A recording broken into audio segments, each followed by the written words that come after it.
Hey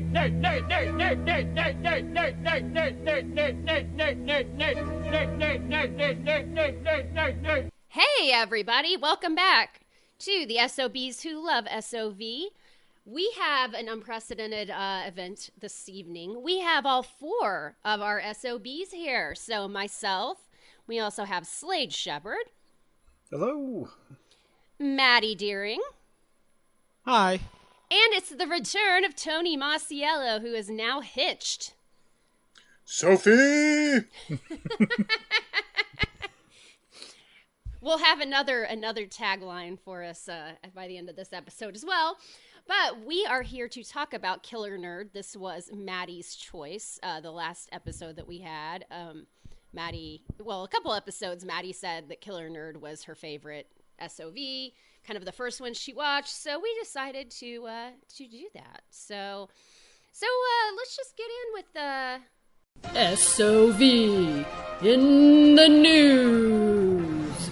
Okay, so any SOV in the news? I know, Tony, you've got a couple things. Yeah, we just announced the other day that we're going to be releasing a bunch of the Warlock Home Video titles on DVD pretty soon here. Those have been out of print for a while, going for a lot of money on eBay. Only other way you could get them is straight from Chris Seaver.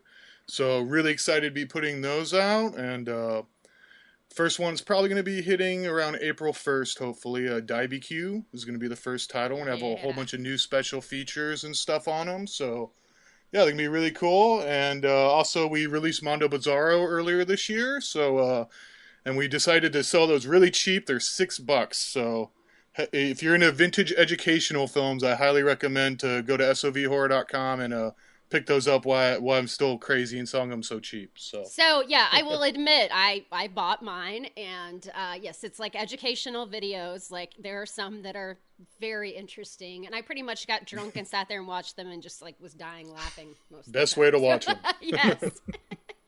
I just got a copy as well, but I haven't had a chance to watch it. Well, you'll have it. Nice. Well, you haven't had a chance to watch it because you've been busy as well, Maddie. Thank you for the built-in segue. Very excited for the world premiere of Spirit Animal. Woohoo. In Smell-O-Vision. Yeah. Smell-O-Vision. Yes. Toby Radloff from Killer Nerd is going to be at the premiere, which I'm freaking out about. Awesome. Very excited. Wow. And he has a cameo in your movie too, correct? Yes, he plays this killer tree in the movie. Killer Nerd, Killer Tree. I think he's being typecast, everyone. Yes, exactly. Slade, what about you? Any SOV news? Oh, Not really. We're understaffed at work, so I've been working my ass off. I've barely had any time to even watch anything. The SOV news is that Slade is actually able to make it to this podcast. Yes. Yes. I have one little thing. So last weekend, I shot the teaser for my film, The Embalmers, and we're going live with our Indiegogo campaign on Friday. But it did have a very very special guest star, and that is Gnarly Noggin, who is known for his work in many Tim Ritter movies. Awesome. So this time he stretched his. He spread his wings, and he played a woman. So, a severed woman's head. And he ate vegetarian sausage, awesome. so. He did a great job, so. All right. Are you keeping him, or are you sending him back to Tim? No, I'm sending him back. And he's almost like the Sisterhood of the Traveling Pants, apparently.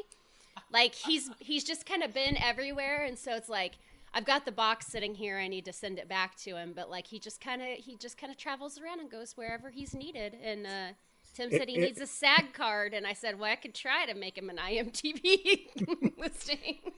Everybody who borrows him carves their initials in the back of his skull.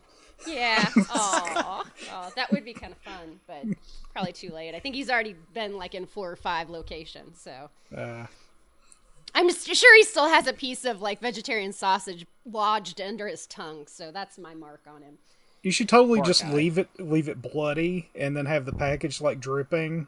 So when it goes through, the mail service, they get a nice surprise. I wouldn't do that to Tim. Oh, yeah, that's true. Yeah. You don't want to be mean to Tim. All right. So we will get on with our movie discussion, Killer Nerd from 1991. Yes. Yes. So this is Maddie's movie, Maddie's lead. I will say, when you turn it on and you see that Lloyd Kaufman, Michael Hertz Troma, like, skyline, you know you're in for something good. And so I was like, okay, I'm good with this. I'd never seen this before. Really? Yeah. I guess we probably talked about that last time, but my memory is terrible. Yeah, I don't even know if I said it or not. But, yeah. So Maddie, what is it about this particular film that makes you love it so much? I don't know. It's just so cheesy, and I love Toby Radloff's performance and his line delivery and everything. I love everything about it. It made me, when I first rented it in like 7th grade, funny enough, my friends and I just enjoyed watching it, and it was like something we could make ourselves, and that's really what, the first thing I saw. Yeah. And his line delivery is fabulous. So, yeah. And it's the way he talks in real life. Is it really? Oh, yes. Yeah. Yes. Oh my gosh! No wonder he was. So is he cast for that reason? Probably. He kind of sounds like a yes. robot. There's actually a great documentary about him called Genuine Nerd, which I highly recommend if you guys haven't seen it. It's actually all about him, and it's a great documentary about him. Oh, sweet. All right, so want to just get into the movie? Yeah. All right, so we start with a very, very lengthy striptease of some chick who is basically might as well be wearing a sign on her chest that says, "This is 1991." In her like neon green bikini and her hair teased up. But it's really his dream sequence, which is something that shows up quite a bit in this. Now, that was actually a dream sequence, correct?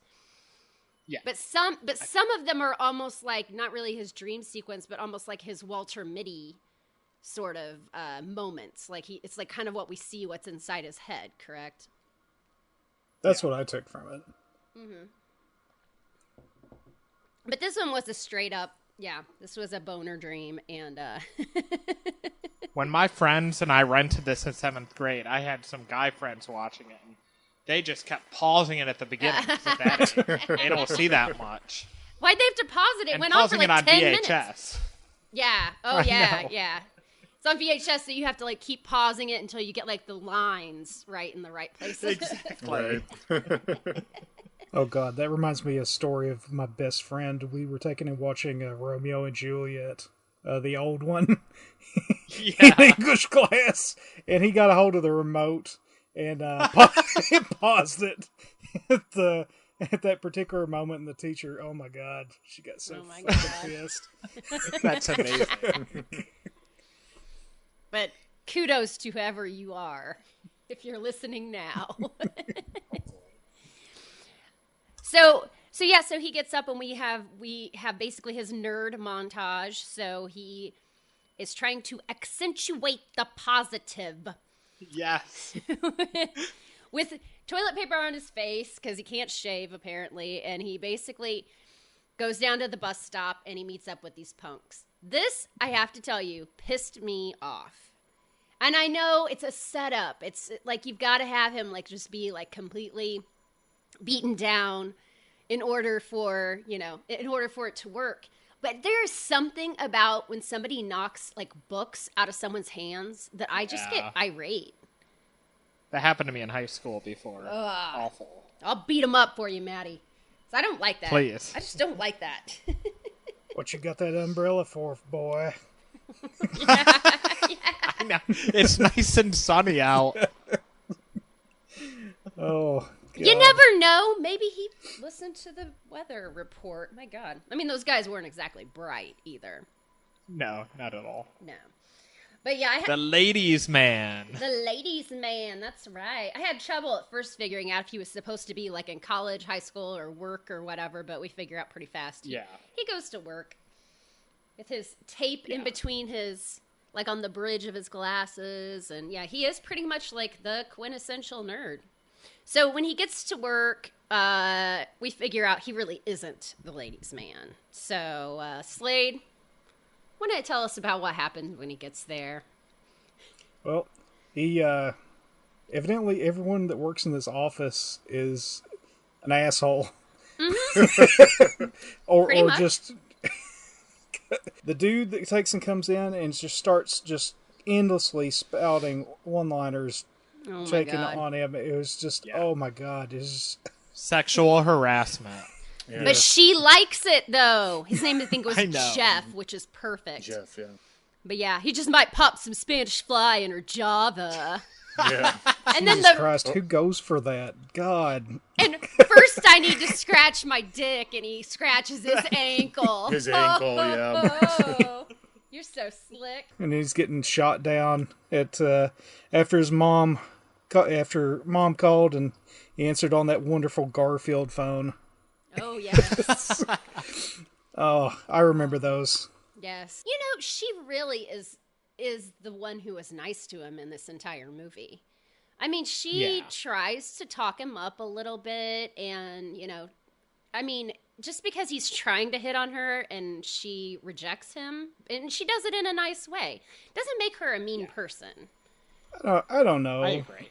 Just because, like, she's just like he's pitiful, and she's like, "Oh, don't be mean to him," but you can totally say fucking horrible things to him in front of me, and I'm not gonna say anything. Right. Yeah. But that's his job, really, to stick up for himself. She's at least nice to him.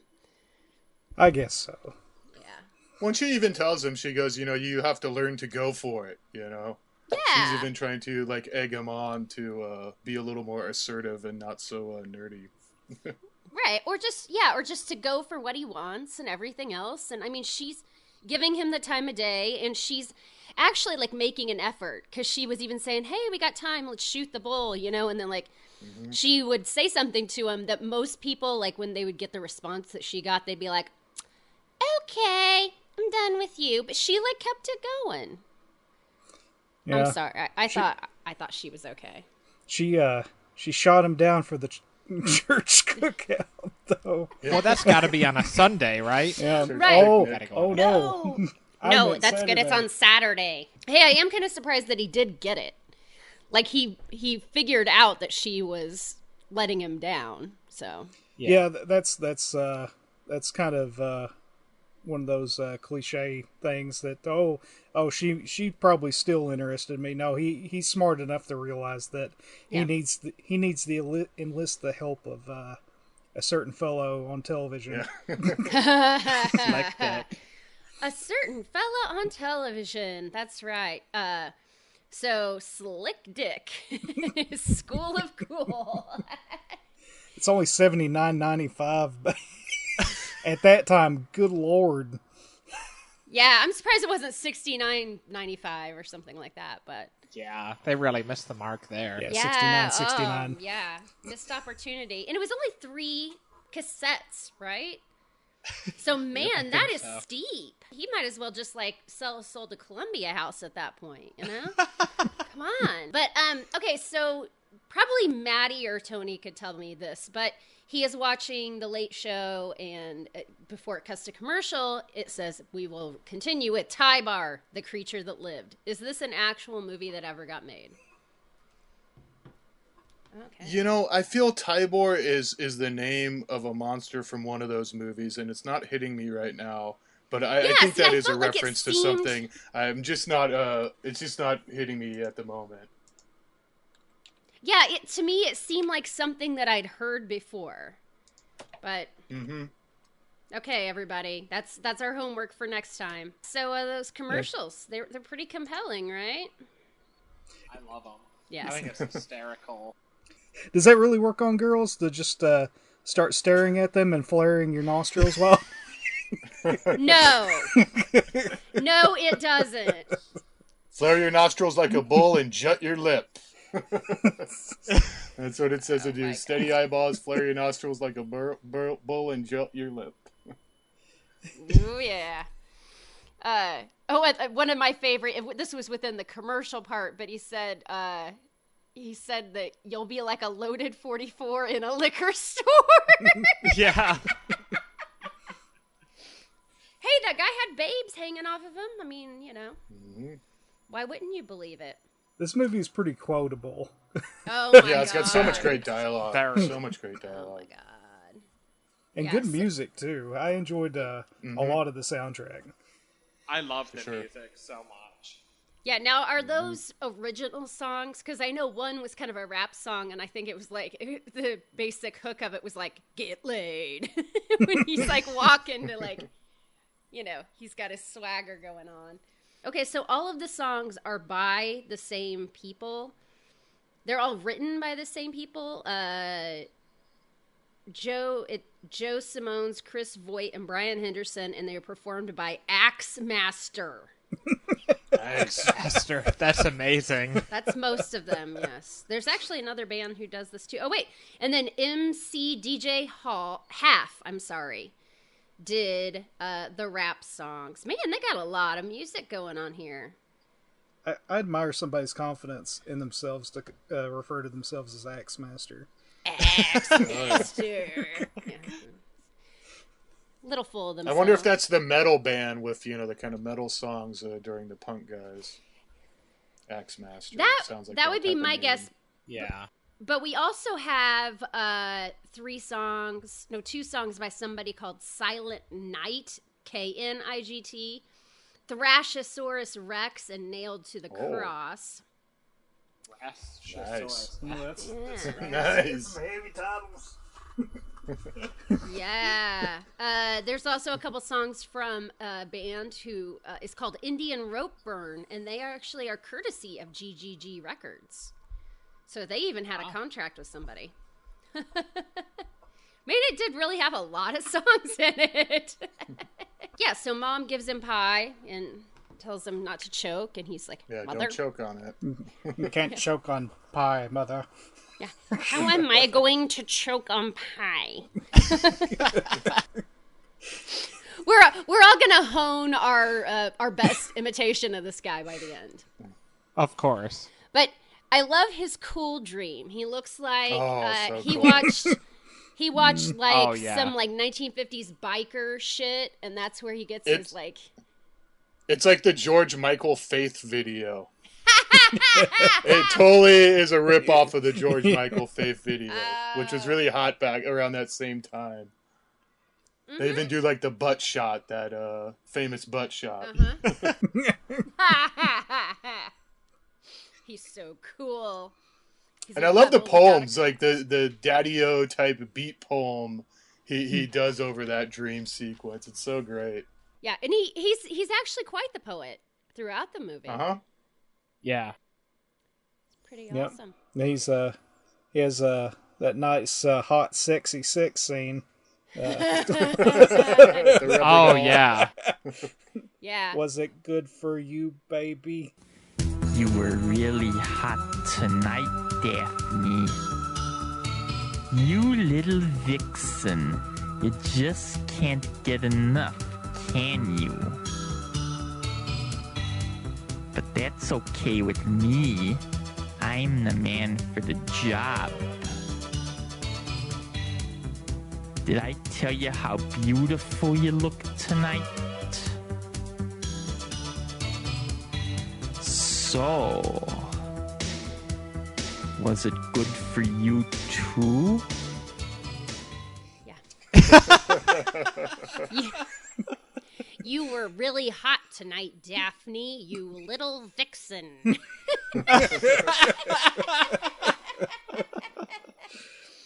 I love it. And apparently, in the trivia, it does say that he kept that sex doll.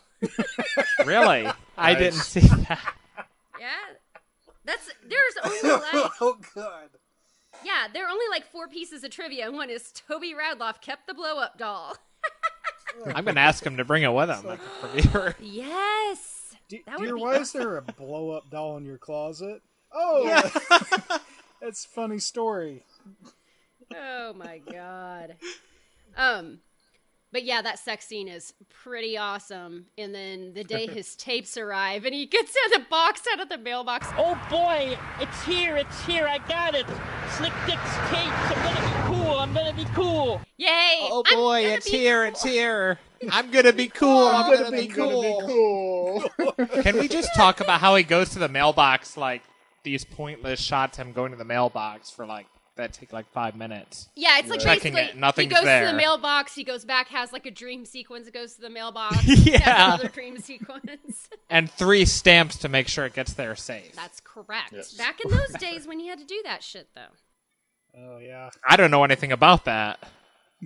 No, not at all. Buying bootleg VHS out of the back of a magazine. Yeah. Those were the days. Yep. So, speaking of days, so the first lesson he got is the gaze that will daze that Tony alluded to before. And also the freeze hand movement. Oh, Yeah. Oh my god.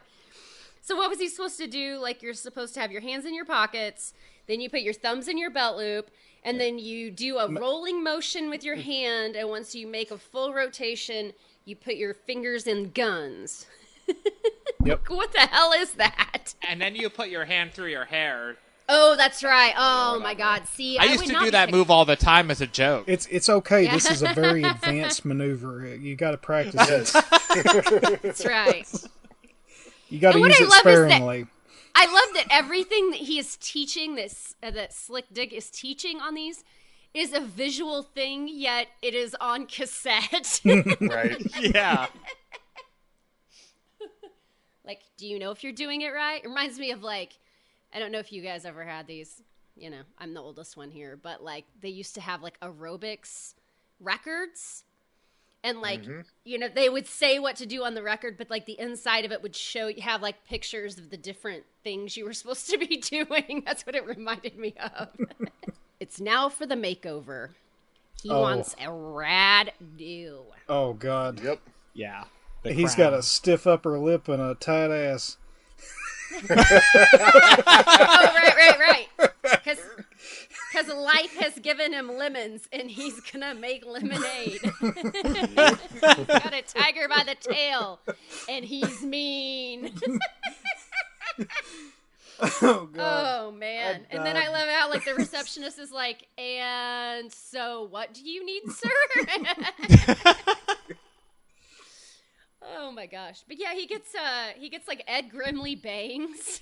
Yep. I don't even know what the hell that was. Me And neither. getting sexually stimulated by the shampoo, too. Oh, yeah. Yes. Ooh, this is nice. Nice. Hey, how often do you think that happens? Probably on a daily basis for, like, women who give male haircuts. Unfortunately, probably. Yeah. Yeah. Well, I mean, it is a kind of an intimate thing to take and do for somebody, so it's understandable. You know. Okay, so now we know something about Slade. All Yeah, right. yeah, I got a shampoo fetish. Yeah. So Don't tell anybody.